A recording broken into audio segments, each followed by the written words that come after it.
Victoria is falling behind on some of its social housing targets to provide thousands of new homes for people in need.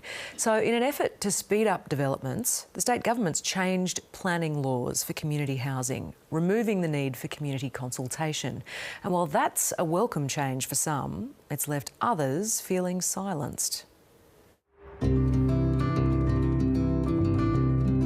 Sam has had severe anxiety and depression for most of his life. So moving into supported social housing last year felt like a lifeline, until he saw the reaction from his new neighbours on a Facebook community page. I think there's a lot of misconception about people with mental health concerns being, a bit disruptive or,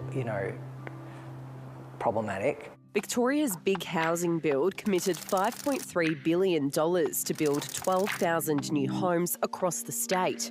The Auditor-General found Homes Victoria is on track to deliver 80% of these homes on time by 2027, with the rest 3 years behind schedule. It also found the government was not on track to meet its target of 2,000 new homes for people living with mental illness. We've seen community housing projects take far longer than they need to, cost far more than they need to because of community opposition.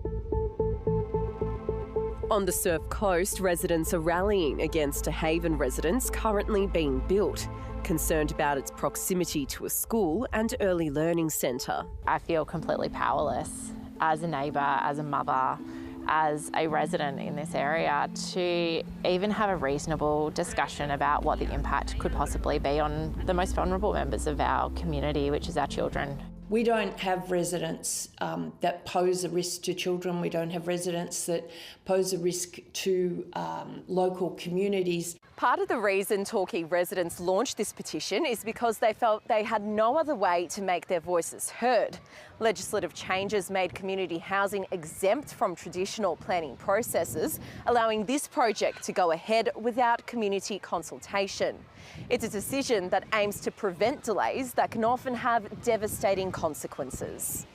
Residents opposing such projects are often called NIMBYs, or those with a not in my backyard mentality. Rather than sort of stigmatise that group for their views, we need to work with them to educate and inform and demonstrate the value and the positive benefits of having community housing. For people like Sam, it's not just a home, but a chance at independence.